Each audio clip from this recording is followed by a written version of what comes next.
미술에서 순수 미술이 존재할까요? 순수 미술이요? 뭐 존재한다고 믿어야 하지 않을까요? 그래야 작업을 계속하지. 이거는 팔아서 먹고 살기 위한 거야 라고 생각을 계속하면 오래 지속하기가 쉽진 않죠. 물론 현실이 그런 걸 요구를 해서 쭉 이어가려면 팔아야 되는 부분도 있고 상업적인 면이 분명히. 지금까지 말씀하신 부분을 잠깐 끊어서 네. 이렇게 잘라서 정리를 해보면 이렇게 되는 거잖아요. 순수 미술이라는 것이 있었으면 하는 바람 같은 게 느껴지고요. 판매되는 거는 순수하지 않다라는 정리가 되는데. 아니죠. 판매가 순수하지 않다는 거는 아니죠. 왜냐하면 네. 판매의 영역은 작가가 작업할 때의 영역하고는 좀 다른 것 같아요. 물론 요즘 현대 미술에서 판매를 하지 않을 거야. 그래서 내가 이 시스템을 가지고 놀 거야. 그래서 뭔가 너네가 깨닫길 바래. 뭐 이런 과정을 보여주기 위해서 그 뭐 뱅크시의 그 옥션에서의 그런 일도 있고 그렇잖아요. 그런 작업도 있어서 경종을 울리긴 하는데 그게 그런 시스템이 바뀌지는 않는다는 얘기죠. 그거를 돈을 주고 사서 내가 소장을 하고 또는 미술관에 소장을 해서 대중한테 보여주건 여하튼 미술 하나의 상품으로 자꾸 생각하게 만들어요. 자본주의가 그런 거잖아요. 저걸 내가 소유를 하겠다.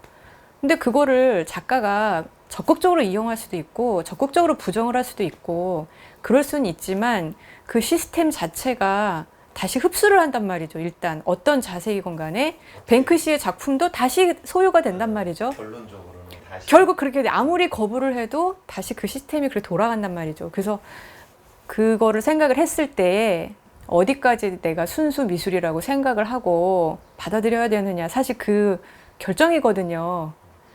그러면 저 같은 경우에는 작업할 때는 그래도 최대한 내가 하고 싶어 하는 거를 좀 따르려고 하는 영역을 좀 놔두고 싶어요. 하고 싶은 거를 해서 이것을 이제 갤러리나 뭐 이렇게 딜러한테 이렇게 보여줬을 때 그거를 파는 역할을 하는 거는 그쪽 역할인 거고 작업을 하는 영역은 좀 내가 좀 자유롭게 하고 싶다 정도까지를 순수 예술로 조금 경계를 짚고 싶긴 하네요. 내가 작업을 하는 것까지 이렇게 하면 잘 팔릴까 저렇게 하면 잘 팔릴까 이렇게 생각하고 싶진 않다는 거죠. 그렇게까지 가는 거는 좀 순수한 태도는 아니다. 네. 그냥 그런 의미에서 순수. 역시 그 자세, 태도로 얘기가 돌아가시는 것 같아요. 또 그런가? 근데 그렇잖아요. 선비 정신도 그 선비라는 사람이 선비 정신을 지키기 위해서 정말 목숨까지 내걸고 하잖아요. 그렇지만 그 정신을 지킨 사람을 하나의 표상으로 만들어서 사회에서 그렇게 해라. 사람들한테 하나의 교훈을 삼고 통치의 방법으로 그 정신을 이용하는 거잖아요. 그렇지만 그 선비 정신을 지키는 그 선비는 정말 참 선비인 거잖아요. 그걸 이용하는 건 사회의 문제고. 결국 미술도 작가는 어떤 순수한 마음으로 작품에 임했는데 그 작품이 판매, 그러니까 뭐 유통이라는 표현이 적절할지 모르겠지만 그 과정에서 어떤 순수함은 뭐 거의 당연히 깨진다고 봐야 될까요? 만약에 그거를 그 정신을 지키고자 하는 관객이 있으면 이어지겠죠. 근데 대부분은 뭐 그렇게 순수한 관객도 있지만 순수한 관객도 있지만 이제 그렇지 않은 대부분은 이제 보통 이걸 다시 되팔았을 때 비싸지냐 안 비싸 투자의 어떤 그 전유물로 생각하는 경우도 너무 많고. 예. 그러게요.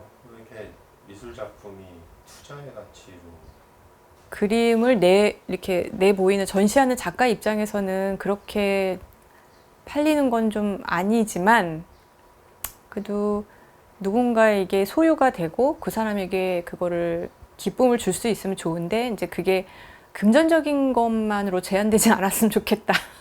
그런 정도? 작가가 작품의 제작, 그 생산만이 아니라 작품이 어떻게 유통되느냐라는 문제에도 책임을 져야 되냐, 관여를 해야 되냐, 말아야 되냐라는 질문을 했던 게 생각이 나요. 아, 나쁜 형태로 유통이 되지 않게 노력할 의무는 있죠. 그게 가능할까요?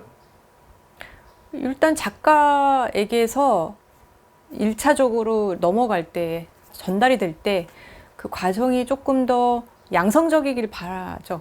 뭐 예를 들어서 이제 작업실로 직접 와서 아주 저렴하게 구입해 간다든지 직접적으로 어떤 이렇게 사회를, 그러니까 어떤 과정을 거치지 않고 그렇게 한다든지, 그게 이제 당장은 나한테 생활에 도움이 될 수는 있는데 이게 장기적으로 봤을 때 그게 작가한테 다시 되돌아오는 거거든요.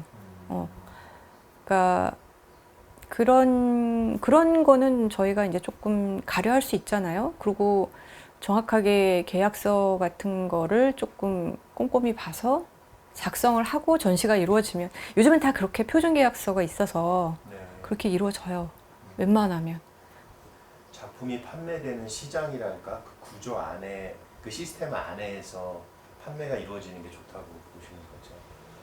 왜냐하면 그냥 이제 작업실에서 이렇게 팔고 막 그러면 일단은 화상이라고 그러죠. 갤러리스트나 네. 아니면 그 관계자들이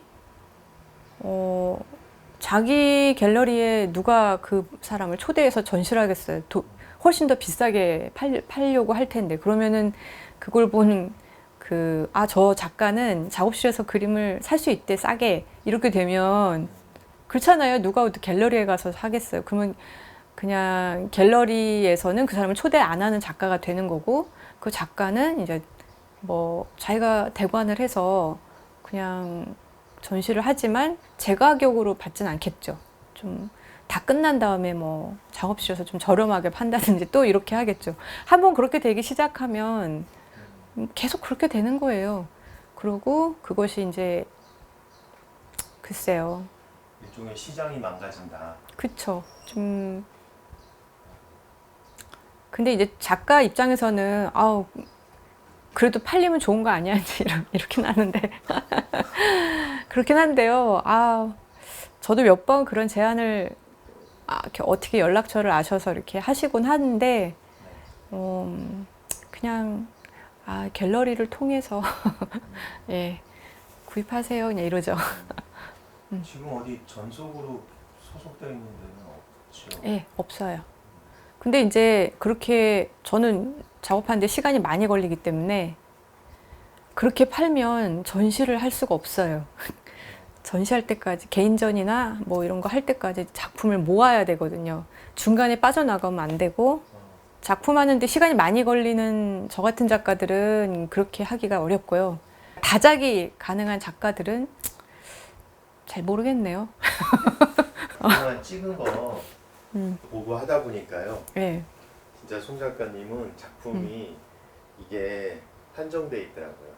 맞아요. 반복돼서 보게 되는 작업이 많기는 많더라고요. 딱 9장만 이렇게 하고, 신작은 전 개인전에서만 보여주거든요. 근데 요즘에는 개인전보다 키아프나 이렇게 아트페어에서 먼저 신작을 보여준다고 하더라고요. 근데 제가 약간 아직도 옛날 사람인 것 같아, 그런 거 보면. 그래요? 개인전에서 보여주는 거를 더 선호해요. 그러게요. 저도 얼핏 그렇게 생각이 드는데. 왜냐하면 아트페어에는 모든 사람들이 다 그곳으로 모이잖아요. 관객, 또 미술 관계자, 뭐 컬렉터 전부 다 모이기 때문에 거기서 신작을 보여줘야 된다, 이렇게 생각하는 작가들이 많아요. 이거 마지막으로 한번 봐볼까요? 스미스에 대해서 뭐라고 얘기하셨나? 순수 미술의 존재. 순수 미술이 많은 작가들이 순수 미술에 대한 그거의 존재에 대한 어떤 그 희망 이런 걸 품고 있는 거는 왜 그럴까요? 우유일까요? 뭐라 그래야 되나, 정신을 추구하자는, 정신적인 것에 대한 추구? 내가 이거를 배가 고프고 어떤 어려움이 있더라도 예를 들어서 꼭 탐구하고 말 테야. 꼭 내가 찾고자 하는 걸 찾고야 말 테야. 못 찾아도 좋아. 할 거야. 뭐 이런 거 있잖아요. 약간 정신승리? 그런 정신성에 대한 추구 아닌가 싶기도 하고요. 이제 그게 이제 좀 많이 흐트러지거나 아니면 섞여서 보일락말락 하기도 하는데 여하튼 자기가 생각했을 때 그 의도가 나는 유명해질 거야 라고 마음을 먹고 하더라도 그것 자체가 사회를 비꼬는 거가 목적이었다면 워홀처럼 그러면 그거는 정신성을 보여주는 거니까 순수하다고 얘기할 수 있겠죠. 부수적으로 이제 물질이 따라왔을 뿐이고 물질 따라오건 안 따라오건 그거는 이제 나중 일인 거고. 예. 근데 이제 아까도 선비정신 얘기했는데 저는 예술가가 약간 현대에 와서는 선비정신을 지키고 있다는 생각이 들어요. 네. 예. 이 사회에 예술가가 필요하다고 보시는 거죠? 그럼요. 남이 알아주든 알아주지 않든 자기가 찾고자 하는 거를 그러니까 유지하려고 하는 거 있잖아요. 그걸 계속 하려고 하는 거. 그게 생활적으로 너무 어려운데. 네. 그렇잖아요? 드라마에 보면 그렇게 안 나오던데요. 어떤 의사 남자가 젊은 남자가 여자 주인공하고 이제 맞선을 보는 거예요. 근데 저는 사실 미술을 하고 싶었는데 가업인 의사를 이어야 돼서 부모님의 반대로 할 수 없이 의사가 됐습니다. 이러면서 나오던데. 뭐, 그쵸. 이 얘기랑 관련이 없네요. 질문이 하나 생각이 대답하기 어려웠어. 네.